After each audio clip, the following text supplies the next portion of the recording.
So you're getting a divorce. The big question is how do you go about getting a divorce, and what does it take to obtain one? When parties get married, it's like a contract. The parties agree to do certain things during their marriage. And when they get a divorce, this contract gets ripped up. And decisions have to be made as to what's going to happen with children, if they have any children, what's going to happen with their property, and what's going to happen with their debt. We have addressed those issues in other videos which we have posted. The purpose of this video is to talk about actually the mechanics of how a divorce gets put together. The very first step is, after consulting with an attorney, is to determine what you're going to initially ask for in your divorce as it pertains to your children, your property, debt, those things that you might feel that you are entitled to or should be able to receive as part of your divorce. With that determination has been made, a petition for divorce is prepared and it's filed at court. If we are dealing with minor children and the issue of custody and child support, maybe occupation of a marital residence is an issue, quite often the attorney would file a motion for temporary orders at the same time that the petition for divorce is filed. The purposes of motions for temporary orders is to try and get the parties before the court quicker than it would be through the normal course of divorce. The court then makes temporary orders, which governs the parties during the time that their divorce is pending. It might award a house to a particular parent. It can determine what the custody arrangement is going to be between the parents, as well as parenting time of the parents during the pendency of the divorce. It can also calculate what the child support is going to be, who's going to pay what debt, those types of issues. Once that paperwork is filed, it stays there for a couple of days while the court contacts your attorney to determine what date is available to come in on those temporary hearings. Once that date is obtained, your attorney then will prepare the petition and the motion for temporary orders along with its accompanying affidavit and arrange those papers to be served on the other spouse.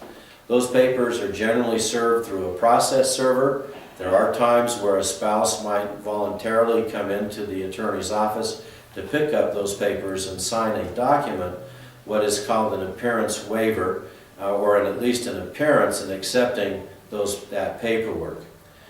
If the other party has been served with a petition for divorce via what is called a 20-day summons, that individual then, if they are contesting anything which was asked for in the divorce, has 20 days to file a written answer with the court and to send a copy of that answer to your attorney.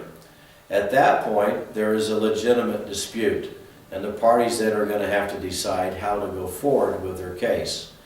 The most frequent step after receiving that and after financial information has been exchanged is for the parties to participate in mediation. Mediation is a requirement in Utah, and it must be done in order for the parties to continue forward with their divorce. Mediation is where the parties with their attorneys will meet with a third person who is known or called as a mediator. That mediator is not a decision maker, but he helps the parties facilitate or to try to find a way to help resolve their differences, including child custody, child support, property, debt distribution, all of those issues that are relating to a divorce.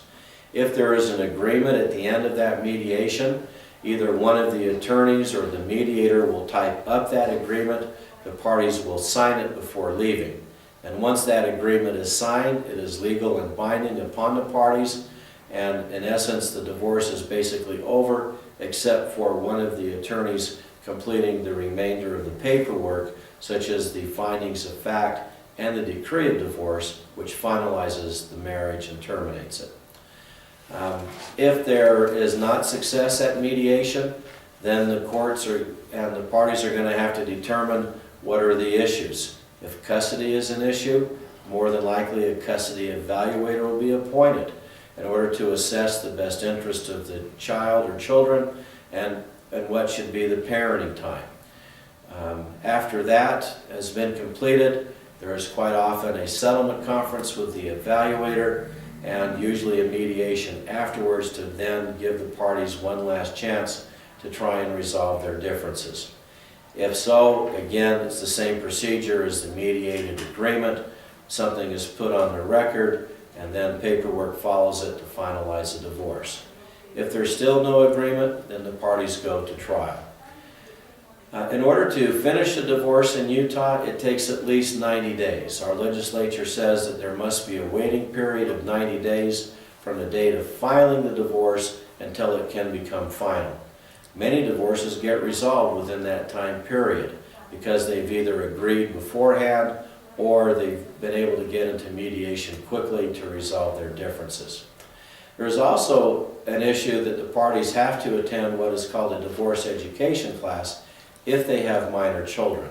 It's a mandatory class that they have to attend, and their divorce cannot be finalized until each of the parties has provided proof that they have attended that divorce education class as it relates to the minor children. Again, divorce can be a complicated mess. It's a situation and it's an issue that should not be taken lightly, and it really should be considered only after consulting with an attorney who can give you proper legal advice. My name is Kevin Richards. I'm a practicing divorce attorney for over 25 years, handling hundreds of cases for people of northern Utah. You can read more about us by going to our website, richardsgodfrey.com. Thank you.